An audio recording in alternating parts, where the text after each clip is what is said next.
Hi friends, today we will do legal dictation exercise number 32. So, ready? Start.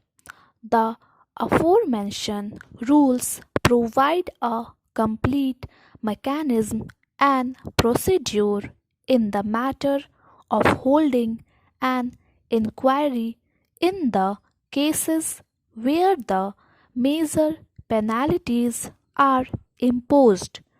Rule 7.3 provides that the charge framed shall be so precise and clear as to give sufficient indication to the charged government servant of the facts and circumstances against him. The proposed documentary evidence and the name of the witnesses proposed to prove the same, along with oral evidence, if any, shall be mentioned in the charge sheet.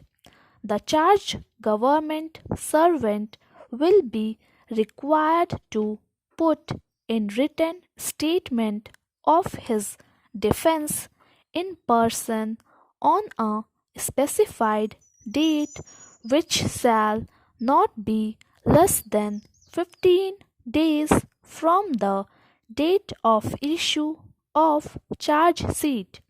He shall indicate as to whether he desire to cross examine the witness mentioned in the charge sheet and whether desire to give or produce evidence in his defense.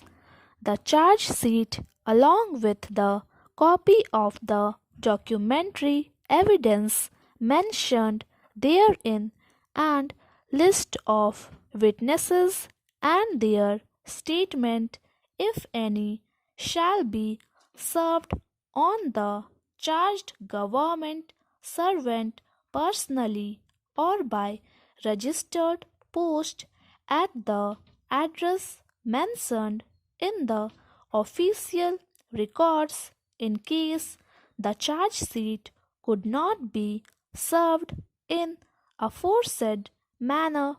The charge sheet shall be served by publication in a daily newspaper having wide circulation, where the charged government servant denies the charge, the inquiry officer shall proceed to call the witness proposed in the charge sheet and record their oral evidence in presence of the charged government servant, who shall be given opportunity to cross examine such witness. On failure of the charged government servant to appear on the date fixed in the inquiry at any stage of the proceeding, in spite of the service of the notice on him, or having knowledge of the date, the inquiry officer shall proceed with the inquiry expirate. In such a case, the inquiry officer shall record the statement of witness mentioned in the charge sheet. In absence of the charged government servant, the disciplinary authority, if it consider necessary to do so, may be and order appoint a government servant or a legal practitioner to be known as presenting officer to present on its behalf the case in support of the charge.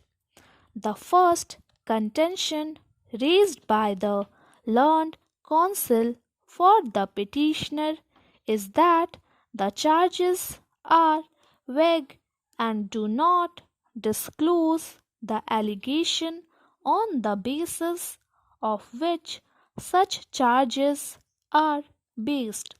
The specific stand taken is that document on the basis of which the charges have been framed have not been supplied to the petitioner.